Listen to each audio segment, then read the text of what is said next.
महकमे तरक्यात से वाबस्ता ठेकेदारों की पेमेंट की अदम अदायगी और आम लोगों को दरपेश मसाइल के खिलाफ सैकड़ों लोगों ने आज बस स्टैंड कालाकोट में पूरा दिन धरना दिया। बीजेपी के सीनियर लीडर रणधीर सिंह की सदारत में उनका धरना दिन भर जारी रहा। उनका कहना है कि महकमे दही तरक्यात कालाकोट में करप्शन बढ़ गया है और अफसरान के हाथों आवाम को तंग किया जाता है। उन्होंने लेफ्टिनेंट गवर्नर मनोज सिन्हा से मुतालबा किया कि महकमे दही तरक्यात में कसूरवार अफसरान के खिलाफ सख्त कार्रवाई की जाए।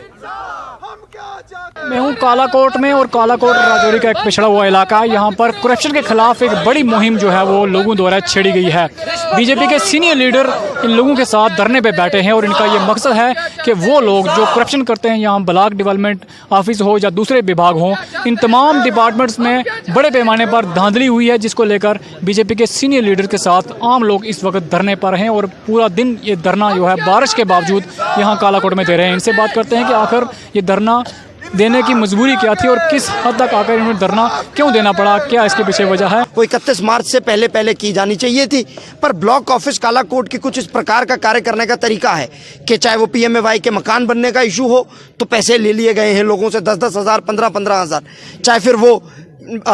ब्लॉक की जो काम कराए जाते हैं आज टेंडरिंग सिस्टम के साथ जो ब्लॉक में काम हो रहे हैं रूरल डेवलपमेंट द्वारा, वो जब पैसे देने का इशू हो तो उनसे डिमांड किए जाते हैं पैसे। तो ओवरऑल कालाकोट के जो लोग हैं वो लेस इन्फॉर्म्ड लोग हैं, उन्हें कम जानकारी है। इस चीज़ का जो प्रशासन है वो फ़ायदा उठा रहा है। जो कालाकोट का प्रशासन है वो DDC चुनावों में बहुत बड़े बड़े मैनिफेस्टो मिले, वो मैनिफेस्टो आज भी पड़े हैं। आप कोई भी व्यक्ति जाके उन्हें चेक कर सकता है। वो मैनिफेस्टो की कोई चीज़ पूरी नहीं हुई, ना सड़कें बनाई गई, ना लोगों को पानी मिला, ना बिजली मिला। मेरे पीछे ये माताएँ मेरी बहनें बैठी हैं, ये बुज़ुर्ग बहनें हैं, माताएँ हैं, 70-70 साल इनकी आयु है, पर इनको आज भी इनको क्या आवश्यकता पड़ी कि ये अपने घर से उठ के आए और हमारे साथ आज यहाँ धरने पे बैठे, क्योंकि पीड़ा है। आज सारी अपनी बात LG साहब के आपके माध्यम से पहुँचाना चाहते हैं कि कालाकोट में हमारी बुरी कंडीशन है। एक तो वैसे बैकवर्ड एरिया हमारा बैकवर्ड रहे, पहले हम नौशहरा के साथ रहे तब हमारे काम नहीं हो सके, तो अब जब हमारे पास हम लोग यहाँ से जीते तो उनको किसी मंत्रालय में नहीं लिया गया, जब लिया गया तो यहाँ पे काम नहीं हो लोगों के काम नहीं हुए। अब मुझे ये लगता है कि हमारे पास और कोई दूसरा रास्ता नहीं था कि हम लोगों को इंसाफ दिला सकें, तभी हमने सभी ने डिसाइड किया, सभी मेरे जितने भी यहाँ के ब्लॉक के ये हमारे मेंबर हैं या हमारे जितने भी मेन कार्यकर्ता लोग हैं, इन सब से मेरी बात हुई तो इन्होंने कहा कि हमारे पास और कोई चारा नहीं है, हम सारे धरने में बैठेंगे। का काम होता है और उनकी 33% पेमेंट होती है, बाकी बिल पैसों का कोई पता नहीं चलता कि कहाँ जाते हैं और कहाँ जोड़ते हैं। बिठाएं कमेटी बिठा के यहाँ का फैसला ले लें कि क्या ये जायज़ है, और जो भी यहाँ के लोगों के गरीब लोगों के बच्चों के जिनके पैसे जो हैं वो लैप्स हो गए, उनका कोई तौर तरीका बनाएं। अगर आप नहीं कि लैप्स हो गए तो लैप्स हो गए, वो नहीं, इनको पैसे किसी ना किसी तरीके से दिलाए जाएं। अब हम ये चाहते हैं कि हमारे बिल किसने नीचे ऊपर किए, जिस बंदे ने ऐसा किया उसके खिलाफ स्ट्रिक्ट एक्शन लेना चाहिए, उनको डिसमिस फ्रॉम सर्विस करना चाहिए। हमारी गुहार है सरकार से कि आप एक टीम बनाएं, एक सेट बनाएं जो जहां पर आकर इंक्वायरी करे। यहां पर इस तरह के घपले हैं, तहसीलदार के पास जाओ,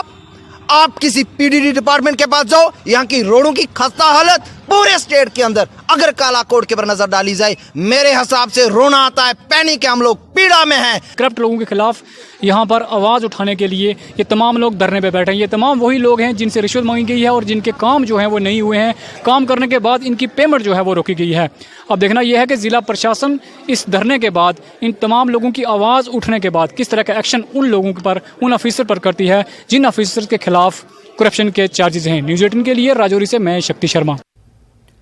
हाल ही में जम्मू में मुनक्किदा 8वीं मिस और मिस्टर बॉडी बिल्डिंग चैंपियनशिप में जिला कठुआ के रोभम शर्मा ने चैंपियन ऑफ चैंपियंस का खिताब जीता, जिसके बाद कठुआ पहुंचने पर रोभम का उनके कोच गारजीत सिंह और दीगर साथियों ने इस्तकबाल किया, जबकि रोभम ने नई नस्ल की हौसला अफजाई की और नशे से बचने के लिए खेलों से जुड़ने की अपील की।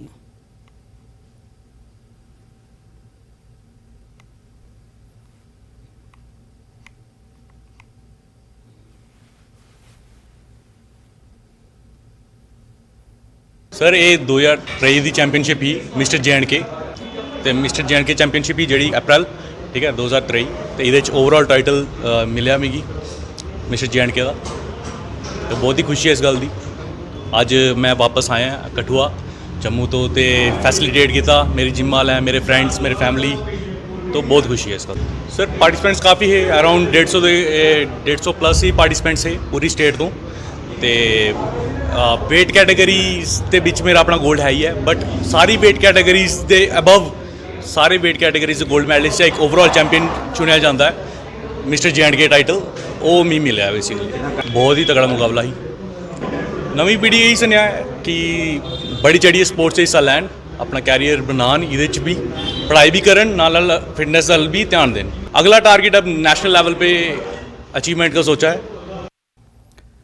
आज राजौरी के बालाई ढंगरी इलाके में सिविक एक्शन प्रोग्राम के तहत CRPF की 72 बटालियन की तरफ से एक मुफ्त तिब्बी कैंप का इनेकाद किया गया। कैंप का इफ्तिताह CRPF के कमांडर राम बीना ने किया। कैंप के दौरान यूनिट के डॉक्टरों ने गांव के मकामी लोगों की सेहत का मुआयना किया और लोगों को मुफ्त अद्वियात भी फराहम की गई। CRPF के जवानों ने जिस्मानी तौर पर कमज़ोर और माजूर लोगों की मदद की। लोगों ने CRPF का शुक्रिया अदा किया। अपनी डिसीज़ वो नहीं डायग्नोज कर पाते तो इस तरह के कैंप लगने से जो मैं समझता हूँ कि जो गरीब लोग हैं उनको बड़ा बेनिफिट हुआ है और हमारी काफ़ी लेबर के भी यहाँ पे लोग रहते हैं बाहर से जो लोग आए हुए हैं वो दवाइयाँ नहीं लेते हैं लास्ट पे थोड़ा सा बीमार होकर तो कई लोगों की डेथ भी हो जाती है। इस तरह के कैंप लगने से मैं समझता हूँ बहुत बड़ा जो बेनिफिट जो लोगों को मिलता है। 2 कैंप हमने पूंछ में किए हैं 2 राजौरी में दूसरा कैंप है उसके बाद 1 कैंप और राजौरी में होना है उसके बाद 1 कैंप सुंदरबनी होना है टोटल 6 कैंप हमारे मेडिकल कैंप यहाँ होने हैं। Medical camp civic action program के तहत गृह मंत्रालय के तत्वाधान में श्री महेश चंद्र लड्डा IPS IGP जम्मू क्षेत्र के दिशा निर्देशों में किए जा रहे हैं और इनका मेन मकसद ये होता है कि पुलिस और पब्लिक के बीच में सौहार्द बना रहे आपसी भाईचारा बना रहे। कई बार पब्लिक हमारे पास आती नहीं है पुलिस के पास में डर के मारे तो यहाँ इस तरह के प्रोग्राम करने से कम्युनिकेशन गैप खत्म होता है। गुज़श्ता रोज़ दरगाह हज़रत बल